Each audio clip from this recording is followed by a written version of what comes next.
So welcome back to the Enneagram Panels podcast. I'm Jim Zartman. I'm here with Enneagram coach Joel Hubbard, and we are here at the 6 panel, which is a very difficult panel to do because you can't get enough of them to really get what the 6 looks like, because 6 are estimated to be the highest amount of the population, but they are also the most diverse of any type.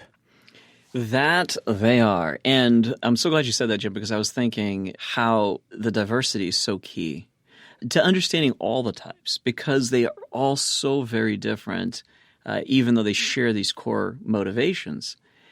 But for the 6, it is so much even more that way. We couldn't get enough 6s on a panel to really characterize that type.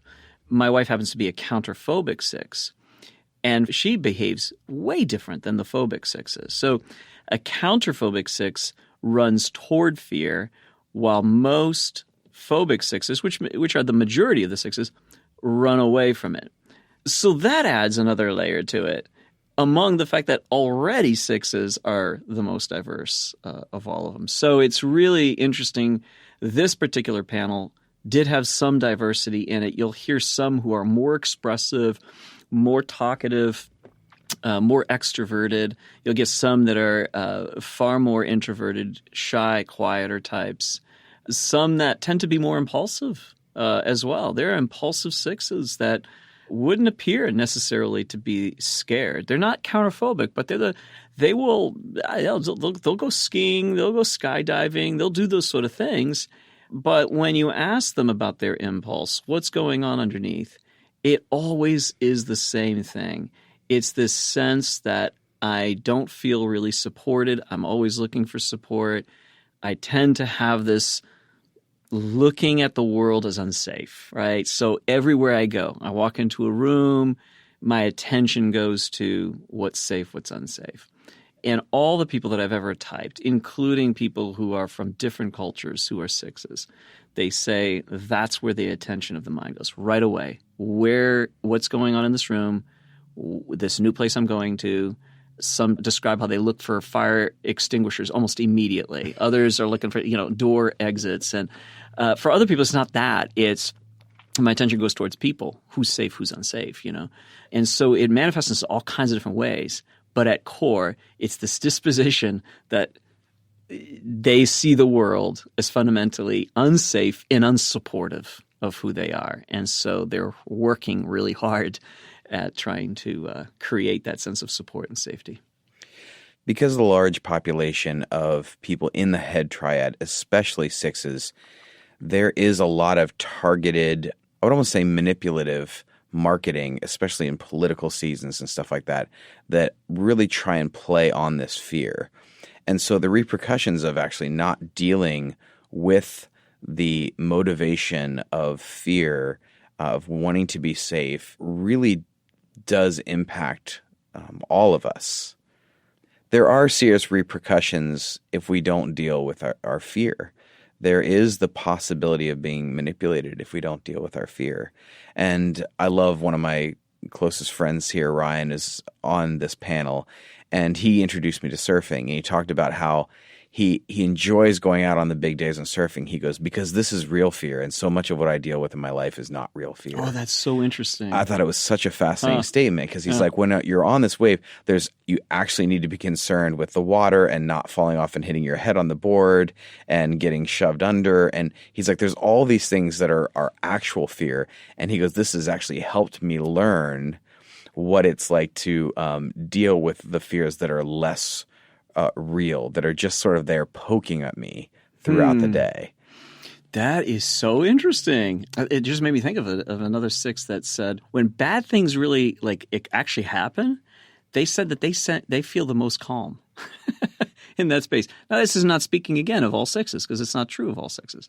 But for this particular one, they said, oh yeah, for whatever reason, I feel completely calm when disaster is happening. So everybody's losing their minds, and I'm the one who's calm in that place. right? But when everything's calm, I'm the one losing my mind, and everybody else is fine. So it's Well, it's because that's what they actually expect. They expect things to go really wrong. Yeah. And so maybe in that situation they're more calm because the situation is meeting the expectation. Yeah, and they're already prepared. They're prepared. They're ready. They've been preparing for a long time. Yeah, you sixes out there, you are ready. Yeah. When things go wrong, you're like, okay, this is the moment. Yeah. I knew this was going to happen. Yeah, and I've got plan A, B, C, D, E, and F all ready to roll out. So this helps us though, because what we understand about the six is, as you said, sixes are everywhere, right? So this is so helpful for us to understand sixes in middle America, in middle management, in higher levels of management, wherever they are. They tend to be the ones that think through all the possible worst case scenario events that could take place. And because they do, it slows things down for sure. For those who like to move more quickly, it slows things down. But they actually do make things safer.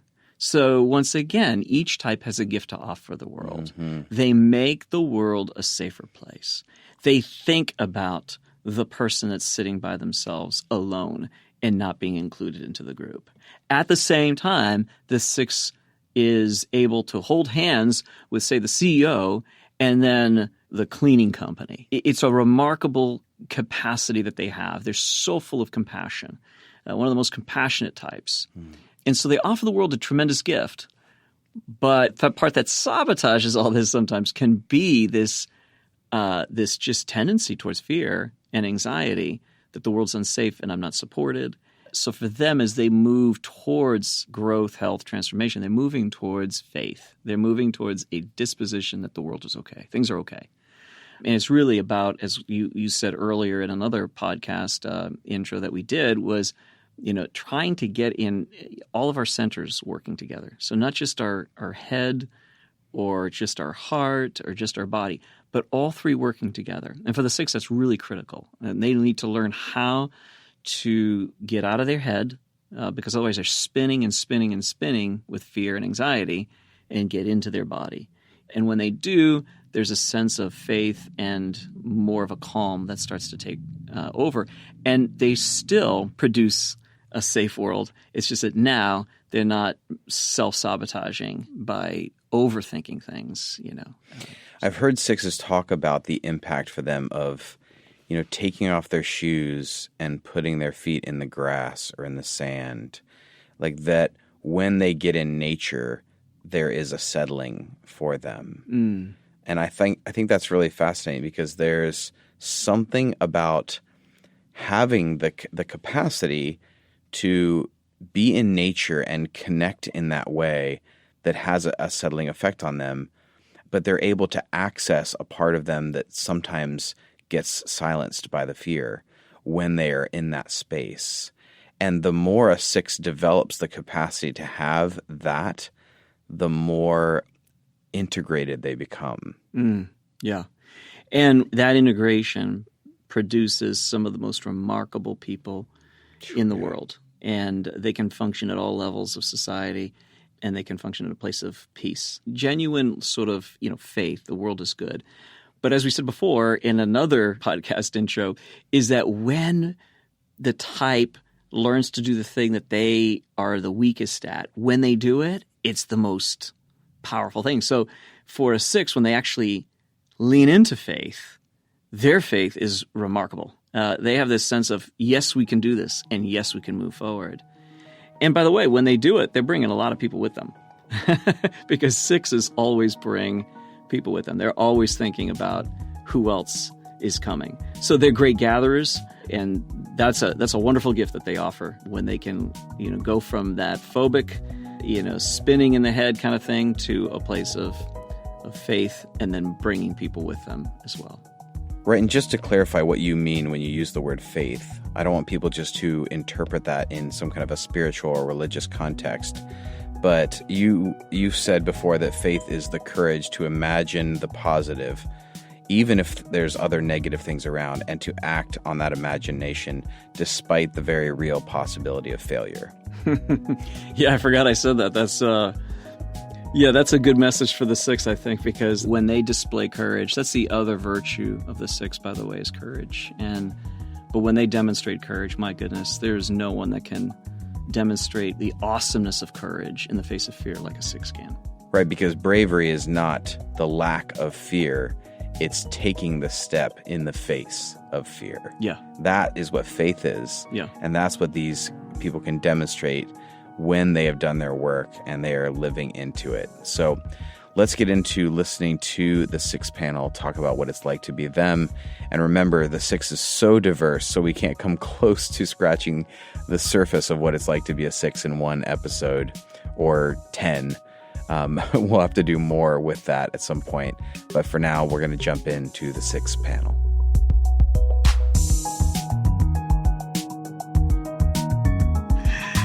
So different energy about the 6 panel already, can't you tell? We got some questions for you guys. Talk about where your attention tends to take you. Who would like to jump in? Liz, let's start with Liz. Liz, here you go. No, actually, this question I can answer because we know that the 6, your attention takes you to whatever the worst case scenario is all the time. The problem. Yeah. Whatever is the worst possible thing that could happen. That, I know that for me is true. Not only that, but mine is always, I've got to figure out all the things that could go wrong. Not that I jump to that, but my mind is, as soon as I see something, I'm automatically working it out in my head. I'm not even aware I'm doing it, but I know there's going to be a problem, and I know I need to be ready for it, so I have to know everything there is to know about it. So the way I do that most of the time is I start pumping people with questions. I have to ask 4,000 questions until I am satisfied that I can handle or I can do what I need to do. Otherwise, it's trauma for me. Well, so yeah, I know we're supposed to go to fear. That's what we do. But what's an example? Like, what's a situation that you could say? Think about throughout the day. In general, where does your mind take? Obviously, you're busy. You're working. So you're focused on your work. But when you're not directly focused on what the task is at hand, where does your mind tend to take you? As a 6, already mentioned, his worst case scenario tends to be what functions behind the scene. So even in your line of work, like you're getting ready to do something like a video of something.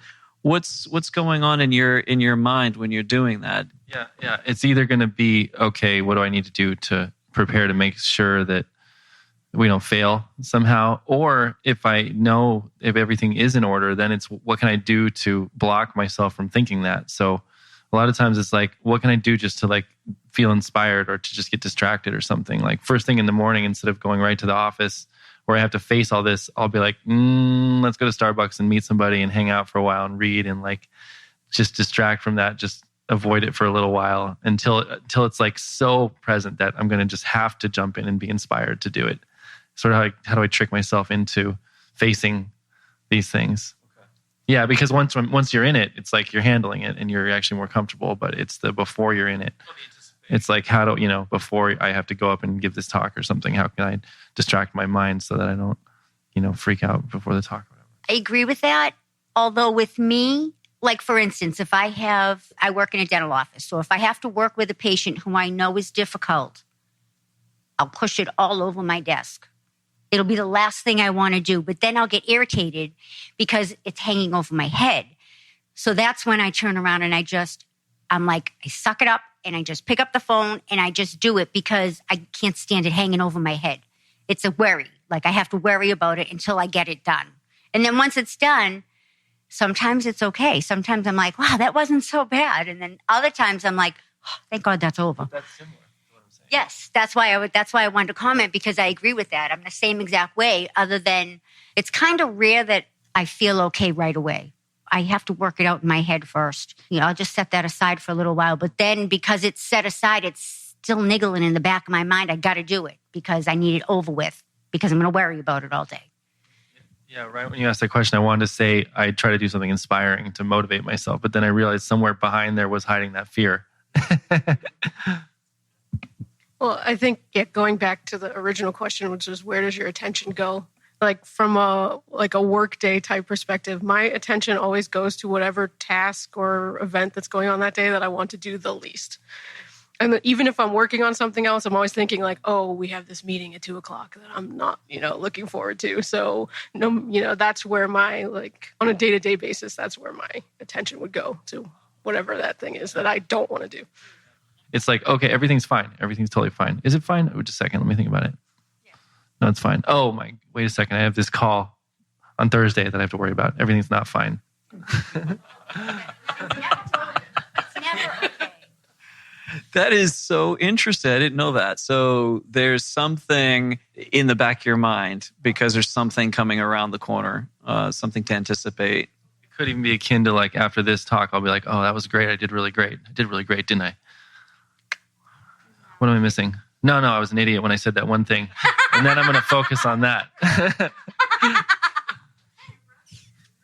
That's so interesting about how the mind, your minds work in that way. They call this a lot of it is they describe it as ambivalence, like in the back and forth. Not ambivalence in the sense of without passion, but that you can be looking at both sides, all sides of everything, all the time. So that happens to you guys too. You sort of like exploring all potential angles, sides to something. But that doesn't mean you all do it in the same way, because sixes are one of the most, I think they say the sixes are the most varied of all types. You have all kinds of different reactions and responses to how you do it. For example, when I said I'd like you guys to be on the panel, 2 of you said, could I get the questions in advance? When I talked with you, Ryan, you were like, no, just now, no, I didn't want the questions in advance. It's still the same thing. It's talk about why you didn't want the questions in advance. Because I'd be freaked out I'd be, thinking about them, well, how could I mess this up? Or what am I going to say? How could I go somewhere? Ooh, I don't want to go there. Whatever else. Instead of, I can prepare and then I can get it straight, And I'm just the opposite. I have to know what's expected before I even want to answer you. So when you sent me the email with the list of questions, that was good. That was good because I had something to run with. I had something to think about. I had something to prepare for. And I could think about what I was going to say. Not knowing that is like walking into a pitch black room and saying, take a right. Although, there might be something in your way, but you're not going to see it. No, that's okay. I want to know. I want to know. I think I'm kind of in the middle because I got the questions and I looked at them and went, I can't answer any of these questions. And then I just sort of ignored them until last night and went, I probably should look at those again. Yeah. And then spent most of the day being anxious about what I was going to say or what you were going to ask. Let's talk about the need for loyalty, which is much more of a thing for the sixes than it is for any other type. Sixes are the most loyal. That's why you're called loyal skeptics, is because you're the most loyal.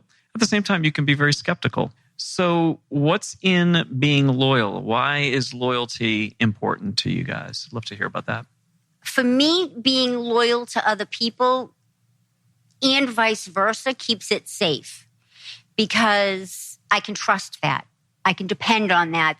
I don't have to have 5,000 questions about anybody's loyalty because if I'm loyal to you and you're loyal to me, it's a safe environment. Yeah, but the motivations there aren't loyalty. That's the problem with that. Because if you're like, okay, I'm going to definitely make friends with this sketchy character so I don't have to be afraid of him. That's not really about loyalty. It's about protection, So, but I totally do the same thing. Like the most difficult people, I'll go to the most trouble to make sure that we're buddies so that I don't have to worry. But there's something weirder that's like, I think deep down for me, I don't know if this is a sixth thing, but I just believe everybody is somehow like good or doing their best or like give everybody the benefit of the doubt. It's like really natural for me. I don't know if that's like a understanding, like communication thing. Like I can see in the body language of somebody like most of the time that, if they're behaving in a difficult way, it's like some kind of a defense mechanism or, that underneath we're all good. Like I feel like underneath we're all good pretty much with everybody. So I don't know if that's about loyalty. I think I'm more on that point, more on the skeptical side. I tend to be more skeptical of people than anything else, of whatever their motivation is or whatever. For me, it's not as much about loyalty as it is like, I guess, it's like I'll be loyal to you so you don't run away. Like, I think like the people that I want to keep around, those are the people I'm going to be loyal to so that I don't, don't lose them, don't make them angry, don't disappoint them, don't whatever. So that's more of what from me anyway. So in my life, I've been pretty lucky. Like everybody's been supportive pretty much the whole time. There's like 3 people ever who weren't supportive. So maybe that plays into me believing that people, and those 3 people, I'm like, okay, you're not doing a good job, but you would, if you tried a little harder, you would be supportive like the other people. So I don't know. If I didn't get that support my whole life, I probably wouldn't feel like that. Maybe. I mean, aside from my mother, I didn't have a lot of support. But I do believe that people are good. I believe that people have heart, and I do believe that we're all damaged. We all have brokenness, and I find it easier at this point to be able to overlook someone's shortcomings because I have them too. So, I mean, I don't know if that has anything to do with being a 6 or not, but I can see things from more than one point of view. I'm not just narrow-minded thinking that you behave like that, so you're a jerk. I do go to that place where, something's not right. Something must have happened. And, this is like the after effects of that. And I'm like trying to figure out what actually happened. For me, that's just how it is. Yeah. What you see between the 5 and the 6 is there's a whole lot of action going on in the brain, in the thinking center. There's a lot of trying to figure it out. So 5, 6s, and 7s, we're always trying to figure out the world through the head space and understand that. And so that by default means that we tend to be the kinds of people that can think of all kinds of different possibilities. We do it in very different ways, 5, 6s, and 7s from each other. But that's what's going on, is that we're able to see all kinds of different possibilities, why someone may have done something. Look at this as a puzzle and kind of figure out the puzzle of life. For 6s, it gives you a sense of safety and security to do that, right? Talk about support. It seems most 6s I know, feeling supported matters a lot. And that adds to the whole sense of safety and security as well. It doesn't mean you need support from every single person. But talk about what support looks like to you and why it matters. Being supported means you've heard me. You've heard what I had to say. You gave me your attention. You listened. I'm not necessarily looking for a solution. I'm looking for an ear. I want you to hear me. I want you to understand what I'm saying. And I want you to work with me. I don't want you to shut me off. I don't want you to solve it. I just want you to walk with me. I think that's probably the most important thing that I need. I have to jump in here because I feel like this is the constant conversation I have with my wife, Patty, and the constant problem she has with me. Yes, it's oh my goodness. When I heard you say that, I was like, hold on a second. Did Patty just transport up here? My Patty just transport up? Yeah. So support looks like that. Thank you for saying that. So support looks like that to you. So that's a good way to maybe answer the question. What does support look like to you? And also why it matters. I mean, safety, security, yes, but maybe talk a little bit more about that as well. I feel exactly the same way. I spent a lot of my growing up feeling like my feelings didn't count.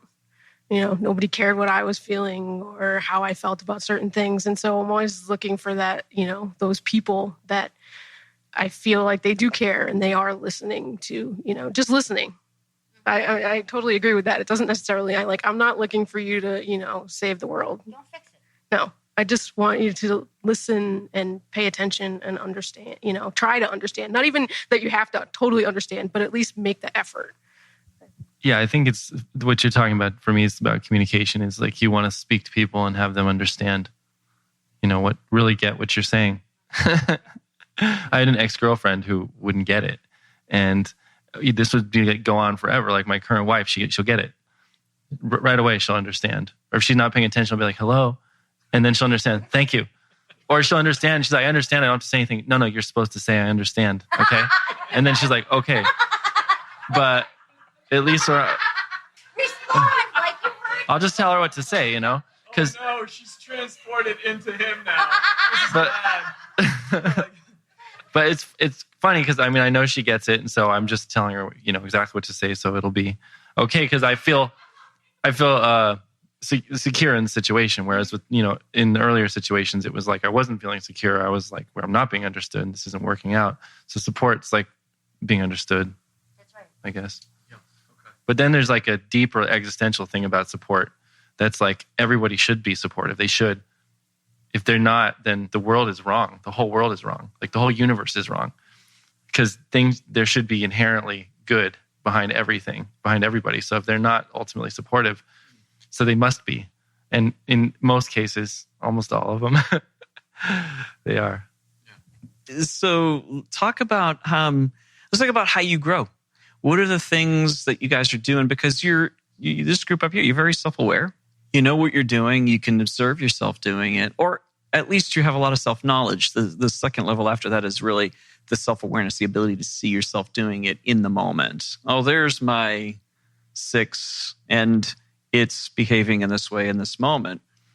When you're able to catch it, talk about what you're doing to trust yourself more, to trust that worst case scenario may not happen all the time. Before I ask the question, let me just talk a little bit about where the 6 goes in health, in growth. So as you can see on the numbers here, when the 6 is highly stressed, the 6 goes to the 3 and becomes arrogant and pushy and barks a lot of orders and just loses that tendency towards, because 6s are very compassionate people. Some of the most compassionate of all types are actually 6s. But when the 6 is highly stressed, that's what ends up happening. When the 6 relaxes, the 6 is capable of hearing all the different views, listening to everybody's input, and very open to that, as opposed to like, wait, this is bad. We need to think through what danger could happen. So the 6 relaxes in a sense to the higher levels of the 9, which is more of a peaceful presence.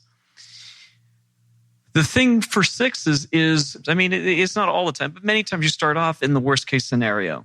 So, you look at the world that way because they say in the Enneagram literature that the fear that's already within you tends to be projected out onto the world. You're looking for confirmation of that fear. There's got to be a reason for why I'm feeling this way. And so as you're looking, you're going to find it. And one of the ways, and even if you're not able to find it, you might accidentally create it because you're looking for it. So you might poke the bear a little too many times, and then eventually the bear snaps at you, and there, I told you, there it is. Yes, I knew it was going to happen. So that's the low side, right? The high side of the 6, which the world values enormously, is you actually are able to find problems and really produce a much safer world because of your existence. And we want to affirm that, just like we did with the 5s. We affirm, yes, that's a tremendous gift. Without knowledge, research, information, there'd be a lot of mistakes made. It's a wonderful high side, but the low side can also be a problem, can sabotage your own sort of health and happiness and growth. So what are some things you're doing to lean more into faith and not so much fear? What are some things that you're doing that has maybe helped you to do that? Of late, this is very recent this week, my son's having a few problems and I have to do something about it. And I don't feel confident. I don't feel like I can do it. I feel like somebody else should do it. And basically I need someone to pray for him. So in my car, as I was driving, I had a whole conversation with myself where I weighed the possibilities. I kind of was like, well, I have a choice. I have choices. I can ask someone to do this for me, or I can step out and do it myself. And I can do it with confidence if I continue to tell myself I can do it instead of telling myself it's not going to work, it's not going to help, it's not going to make a difference. So I spent probably 20 minutes talking to myself about, okay, so my choices are either do it or have someone else do it. And I got nothing to lose. What am I going to lose? If it doesn't work, I can always ask somebody. So I made the decision that I'm going to do it.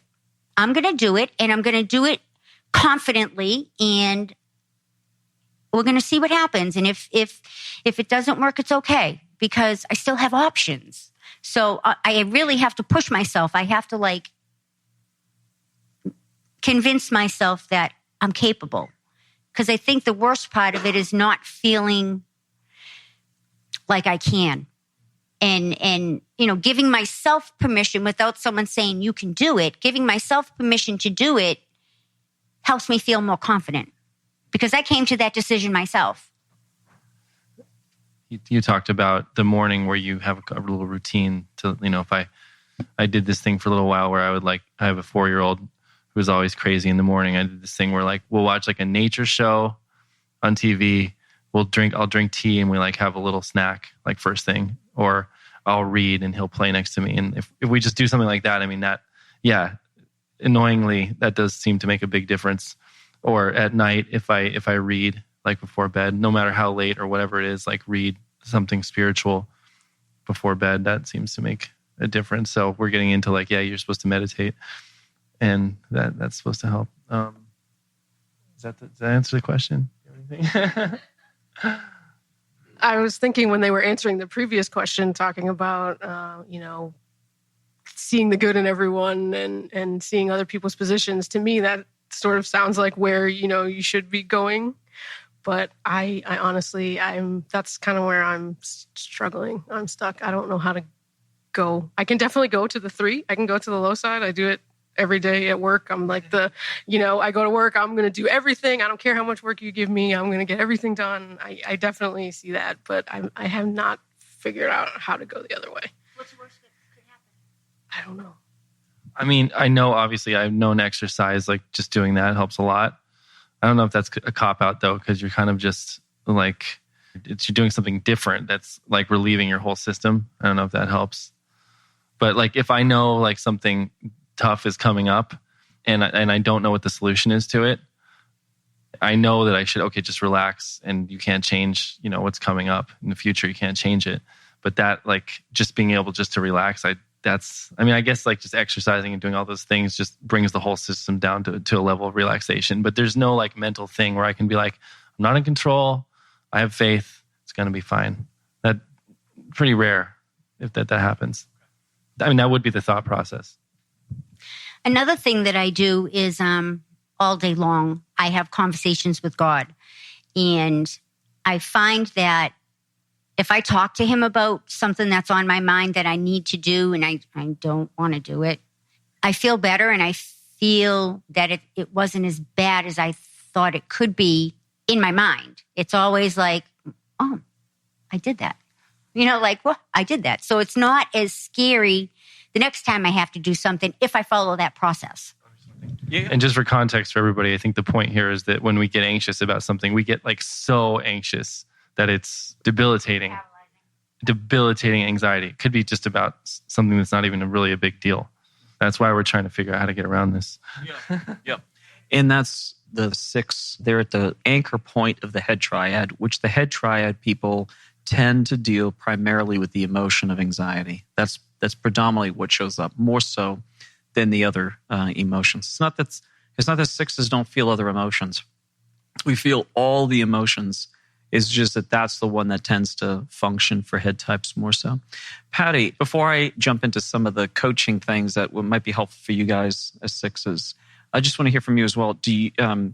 Patty is a counterphobic 6, which is there's 6s, and counterphobic 6s are very rare. Counterphobic 6s are less common than the phobic 6s. And so what counterphobic means is that type of 6 runs at the fear rather than running away from the fear. More commonly does that. It's not that there aren't fears that counterphobic 6s run from, but generally they do that. So counterphobic sixes can be found as correctional officers. They can be found at police. They do the skydiving. Patty is like all into that, was always into that, constantly facing the fears. So Patty, talk about like, what are some of the things you're learning that can sort of hack that pattern and lean more into trust, more into faith, and that even running at the fear isn't the solution either, because counterphobic sixes run at the fear, but that doesn't mean they don't continually deal with fear. Do you want to talk a little bit about that? I think over time and growing and being in the life situation I'm in with being married to you and doing, ministry and volunteer work, in a lot of ways, I feel like I definitely go to God. And I think I'm reminded of a lot of things that I tend to lean towards, like certain verses that have stayed with me over the years that have been like, aha, okay, now that I'm learning about the six, it makes sense. Some of the things that have stayed with me and have been a treasure to me and have helped me in understanding maybe more of my identity in Christ or my faith. I definitely do inner therapy in my mind. For me, I feel like there is an anchor. I don't fully understand it. I feel like there's an anchor of what I grew up with that for some reason brings me back to some of those things that have meant a lot to me in understanding myself and trying to love myself and grow. I do love music, stories being told where things are, real and we're able to just feel that emotion. I need to feel that emotion. It gives me hope. I love music that is hopeful. I love documentaries and real life history and stories. I feel the journey with them and I feel the hope and I feel the overcoming. So I love stories that are overcoming. I don't know. It just like washes over me and it feels good. And I can feel the emotions and go through it with them and know that anything is possible. So I'm not carrying stuff. I'm not reactive to stuff. I don't want to just be reactive. So I've been trying to, over the years, just step back, not necessarily think through, but just give myself space from things so that I can get the proper attitude, spirit. And so I find that if I do space a little bit between a situation or a feeling that I might be having where I'm connecting dots that I should not be connecting because they're incomplete and they're not proven. And I don't want to go there with that anymore because that ends up spiraling. So that ends up bringing me to a good place where then I can work through something with somebody or myself. I'm able to do that and I give myself space and sit with it rather than I'm trying not to be reactive with stuff because I don't do good in that quick space. Then I'm like, I'm sharp and I'm quick and I feel offended and I take hurt. And when I sit back and I'm able to look back on it, I realize that person is a beautiful person. And I looked at something the wrong way, or, I don't want to go there with people or situations. The thing that's unseen by sixes and the things that may make sense to kind of understand the path is that a lot of things that Patty was talking about in terms of the anchor verses that she feels from the Bible that have been very, very helpful. Not trying to solve things in the mind. All those things that you have all done and stumbled on at different times is what the Enneagram gives us in terms of understanding about how to hack the pattern. For the 6, it's never about, and for the 5, and for the 7, it's never about solving the problem in your head. The more you try to solve the fear in your head, the more you actually create more fear, because the very act of trying to spin or act in the mind creates the anxiety. So it's a vicious cycle because the theory in the Enneagram is that you're born with your type. It's not that you're born with the low side of the type or the patterns that sabotage, your own success. That's environmental.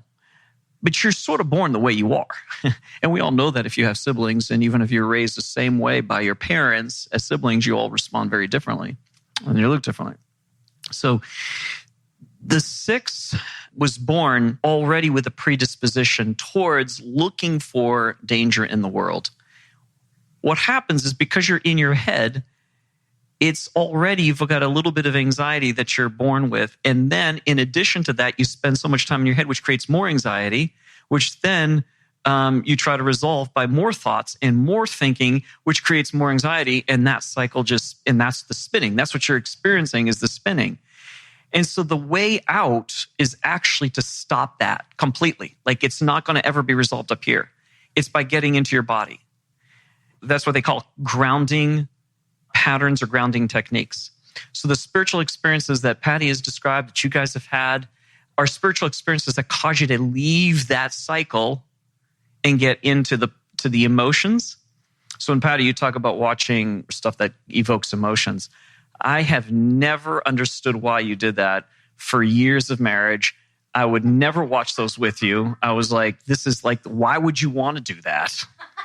There's no rationality to that. Why would you want to spend time crying? So I didn't want to watch those. She actually got there before I did, because she was doing this unaware that that's actually the pattern that the 6 needs to engage in, is doing stuff that evokes emotions. Why? Because it gets you out of here and it gets you in touch with something else. And so while she's watching, she's not thinking and caught up in the thought of the emotion. Why am I thinking about the emotion? She's feeling the emotion. She's crying through the movie because the story has taken her out of her own headspace and put her into more of the heart space. Okay? So that's one pattern that's oftentimes unknown to the 6. The second one is getting into your body by action, as you just said, Patty, is getting into action. The very act of getting into action is getting out of the brain, no longer thinking about this. I'm not going to think about it. I'm not going to solve this. I'm going to get into action. So the more grounding techniques you can practice by saying, okay, in this moment right now, I'm exiting the mind space and I'm getting into the body. So what is my body feeling right now in this moment? Well, it feels the seat I'm sitting on. It feels the ground underneath my feet. And I'm just going to be very present to my body right now. I'm not going to be present to my mind. I'm going to be present right here in this moment. And the continual pattern to cause you to arrest yourself in the moment when your mind is spinning, nope, right back down, right back in this moment. And now back into action, and getting back into that place. Stops the pattern, interrupts it.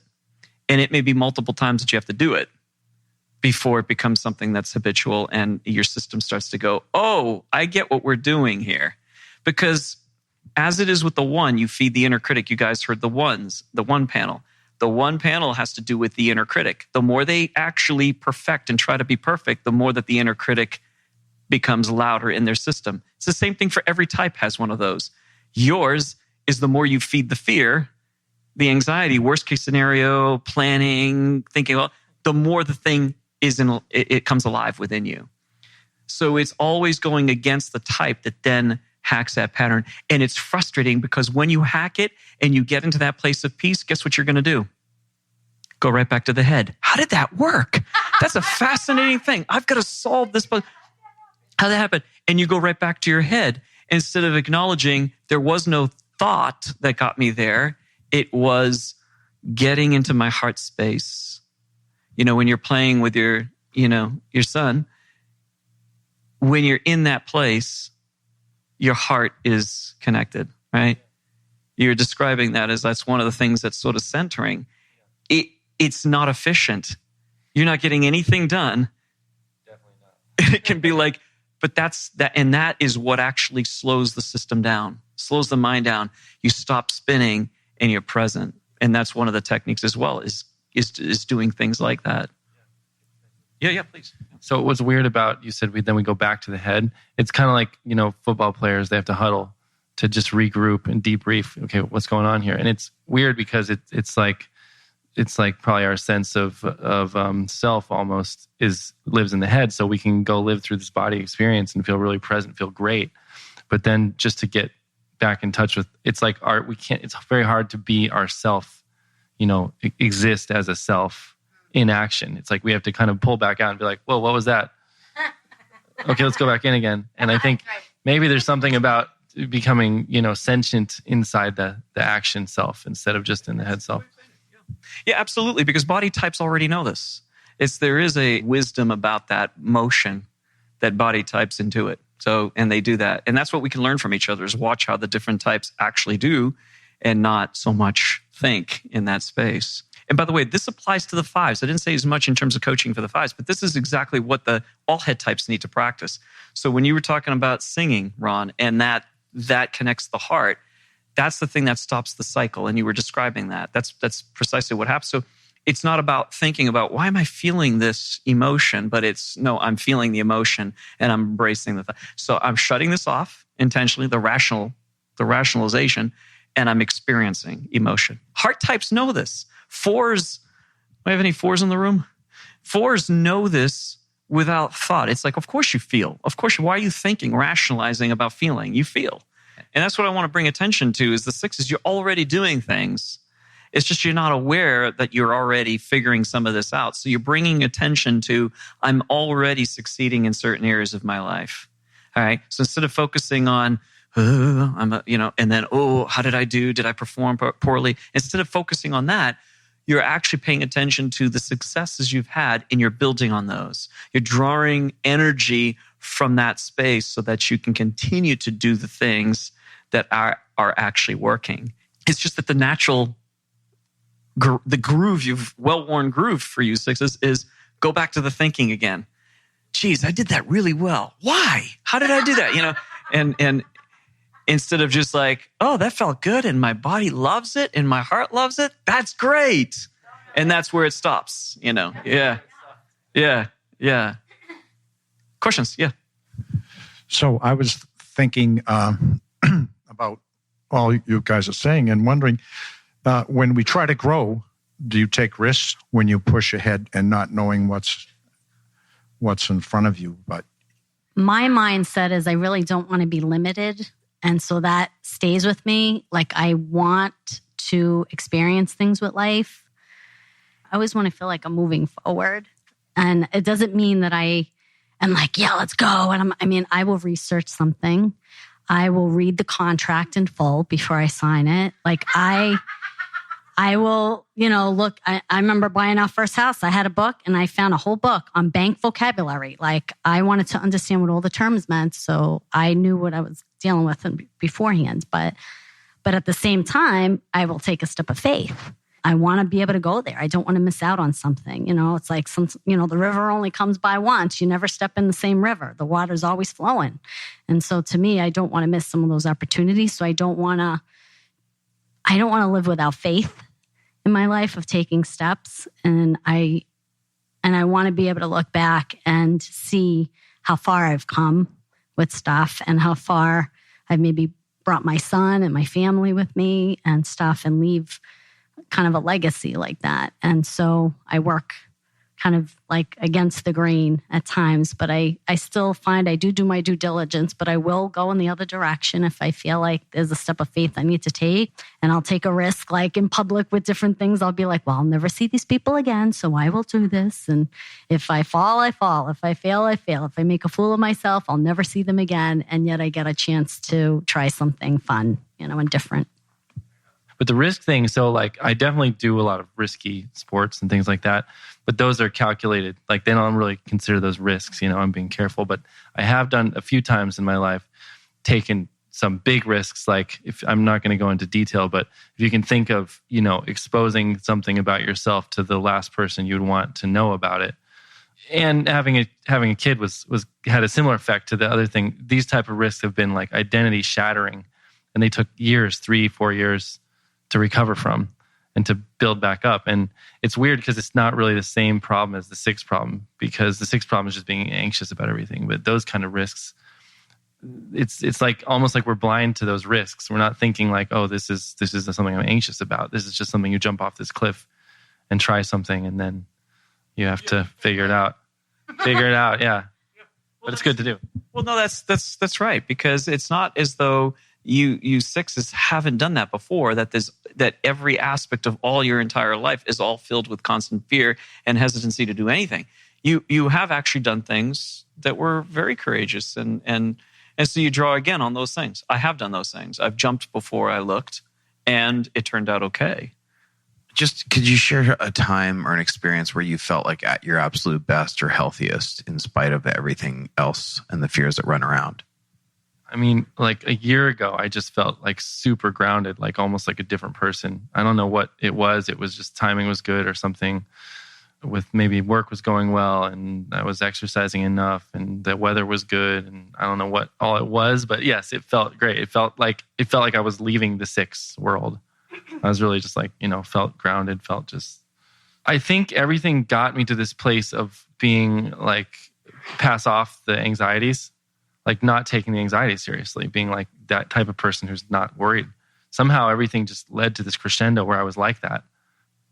For me, I think right now is probably my best time. I have an incredible amount of things going on that are not good, that are really, really stressful. And if this were 5 years ago, I would be obsessing. Things are not good. It's very stressful, but I'm okay. I'm just doing what I got to do, and I'm okay. I'm peaceful. Like, who are you? It's like the opposite of a crisis. Yes, absolutely. Quite okay, even though it's not good. Just in closing, it's a reminder that the goal is not to be perfect and never experiencing fear or losing it and getting into your brain space. Recognizing you have gifts like this, like moments where this is not driving your system, but knowing how to get back to health. That's the key. It's not staying in that place of I am feeling amazing, I'm not struggling, I'm not having to. That's wonderful if we could stay there all the time, but that's not reality for anybody. But it's having a path to be able to get back to the place of health. That's key.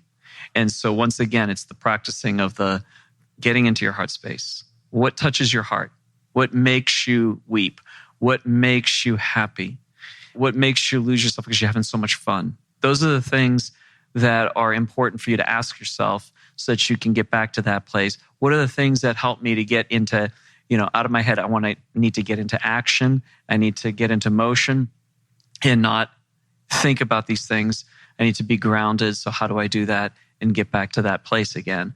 Those are the habits that each one of you figure out how to do and tailor to your own specific 6 type, because even though you're 6s, you're very unique. And so what works for you in getting you to that place, and that's important. Because the anxiety will start to create even physical symptoms. And so the physical symptoms start to show up, and that's an indication. My type, one of the things I know immediately for me is my stomach gets tight. That's an indication for me to become self-aware in the moment. What's going on that my stomach is tight right now? So deep breaths. You get it in your shoulders? Okay, so you get it up here. Yeah. All right. So that's the awareness of I'm getting tense again. What's going on that's causing this? Oh, it's because I'm thinking about this thing that's coming up on Thursday, that I have a phone call or I have a meeting and it's scaring me. So now back to my body and back to my heart. What's my heart feeling right now? How do I access the emotions? And then how do I get back into my body through grounding techniques and then through action? So that's it. And thank you, 6s.